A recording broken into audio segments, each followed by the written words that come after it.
사랑합니다. 예수님께서 겟세마네에서 기도를 마치시고 칼과 또 몽둥이로 무장한 무리들에게 붙잡히셔서 아주 은밀한 시간에 대제사장의 집으로 끌려가셨습니다.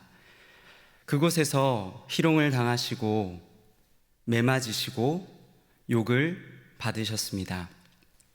그렇게 날이 새었고 다음날 대제사장과 서기관들은 예수님을 공회로 끌어들여 모함하고자 하였습니다.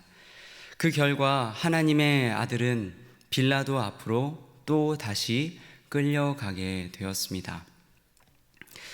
그 자리에서 뿐만 아니라 빌라도는 그 자리에서 예수님에게 죄가 없다는 것을 확인하고 마침 그때 예루살렘에 와 있었던 갈릴리의 지도자 헤롯에게 예수님을 보내게 됩니다. 그곳에서 또 다시 예수님은 희롱을 당하시고 고발을 당하시게 되었습니다. 놀랍게도 이 모든 일들은 하루가 안 되는 시간 동안 벌어진 일이었습니다. 사랑하는 성도 여러분, 우리는 이 모든 일들을 지난주 화요일부터 오늘에 이르기까지 우리가 함께 말씀을 통해 받고 있어서 한편으로는 이 일이 얼마나 긴박하게 이루어지고 있는지 체감하기가 사실 쉽지 않습니다.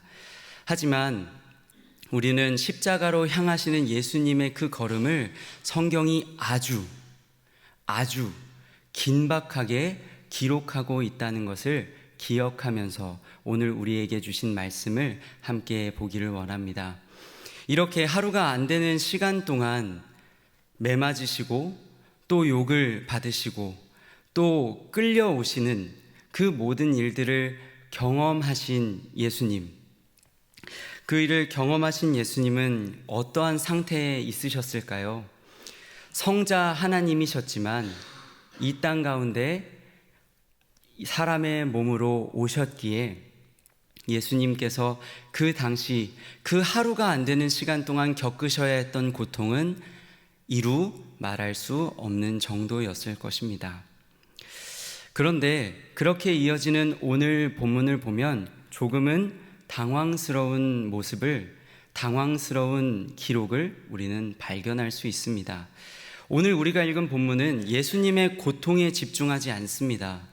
오늘 우리가 읽은 본문은 예수님의 고통에 집중하기보다 오히려 예수님께서 안 계신 것처럼, 마치 그 자리에 계시지 않은 것처럼 긴박한 상황 속에 예수님을 감추는 것을 볼 수 있습니다.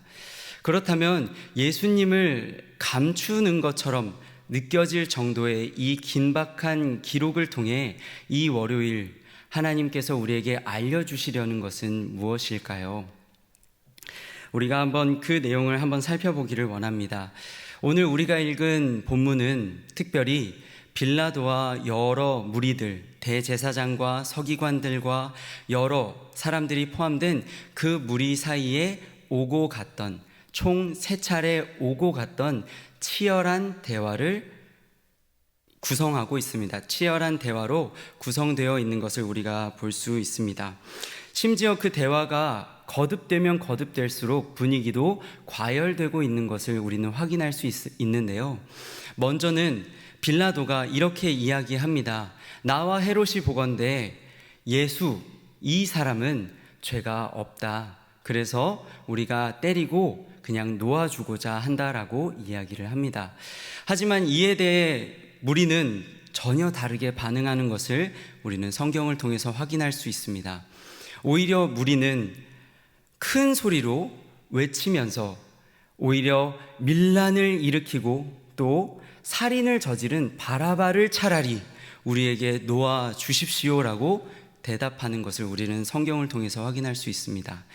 그에 대해서 다시 한 번 더 빌라도는 예수를 놓아주고자 한다라고 이야기하지만 제 대답을 하고 있지만 다시 돌아오는 대답은 여전히 팽팽한 긴장감을 유지하고 있는 것처럼 보입니다. 그들은 다시 한 번 더 외치는데 이번에는 더 구체적으로 예수님을 어떻게 했으면 좋겠는지 외치기 시작하는데 십자가에 못 박게 하소서, 십자가에 못 박게 하소서 외치는 그 무리들의 모습을 우리는 성경 안에서 확인할 수 있습니다. 성도 여러분도 잘 아시듯이 십자가라는 형벌은 어떠한 형벌입니까? 십자가라는 형벌은 아주 죄인으로 하여금 수치스럽고 고통스럽게 죽음을 맞이하게 하는 형벌입니다. 그래서 그 당시에도 아주 극악의 범죄자들에게 내려졌던 사형 선고였죠. 그런데 그러한 사형 선고를 아마 빌라도도 알고 있었던 것 같아요. 그래서 오늘 그렇게 십자가에 못 박게 하소서 외치는 무리들에게 이렇게 이야기합니다. 이 사람이 무슨 악한 일을 행하였느냐, 내가 때리고 놓아주고자 하노라 라고 마지막으로 한 번 더 이야기를 합니다. 하지만 그 결과 어떻습니까? 성경을 보면 결국 그 마지막 말조차도 무리들은 받아들이지 않고 재차 큰 소리로 촉구하며 예수님을 십자가에 못 박기를 외치는 모습을 우리는 볼 수 있습니다. 결국 성경은 그들의 소리가 이겼다라고 기록하고 있는 것을 우리가 볼 수 있는데요. 그렇다면 성도 여러분, 어떻게 이렇게 예수님의 구세주 되심과 또 우리의 주 되심을 싫어하는 이들의 소리가 이길 수 있었던 것일까요? 심지어 빌라도는 자신의 입으로 무려 3번이나 예수님은 죄가 없다라고 이야기했음에도 불구하고 어떻게 빌라도는 무리들에게 예수님을 넘겨줄 수 있었던 것일까요? 이 동일한 사건을 마태는 어떻게 기록하고 있는지 한번 살펴보면 마태는 밀란이 일어날까 그 상황을 보았기 때문에 빌라도가 이와 같이 선택했다라고 기록합니다. 또 누가는 어떻게 기록하고 있냐면 무리에게 만족을 주고자 이와 같이 하였다라고 기록하는데요. 모든 것을 종합해 볼 때 이렇게 결론을 내릴 수 있을 것 같습니다. 바로 두려움 때문입니다. 예수 그리스도로 말미암아 나에게 피해가, 나에게 손해가 입혀질까 두려웠던 것이지요. 사랑하는 성도 여러분, 이 상황들을 한번 정리해 보고자 합니다.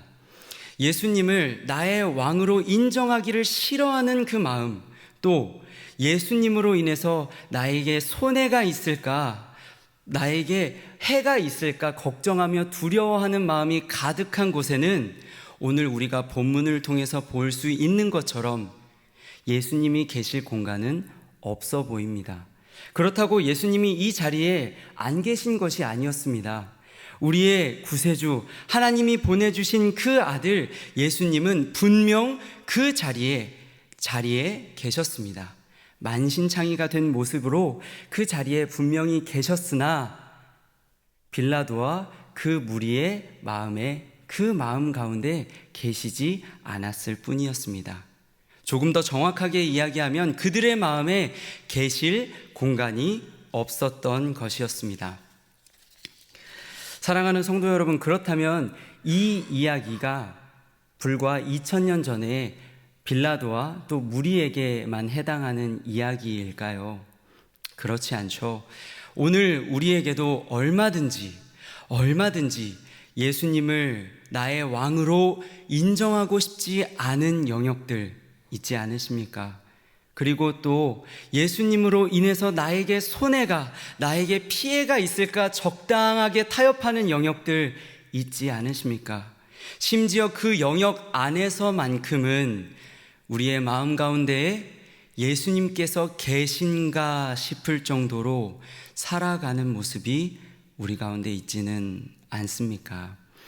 하지만 우리는 그때마다 기억했으면 좋겠습니다. 우리가 비록 예수님께서 나의 왕이 되어주시는 것을 싫어하는 마음을 가지고 있을지라도 또 때로는 그 예수님 때문에 나에게 손해가 있을까 두려움에 짓눌려 있을지라도 그 자리에 오늘 빌라도와 무리가 있었던 그 현장에 예수님은 계셨던 것처럼 우리의 그 두려움에 짓눌린 그 자리, 또 예수님 그 한 분만을 바라보기 참 어려운 그 자리에 여전히 십자가의 사랑으로 주님은 함께 계시다는 것을 우리가 기억했으면 좋겠습니다.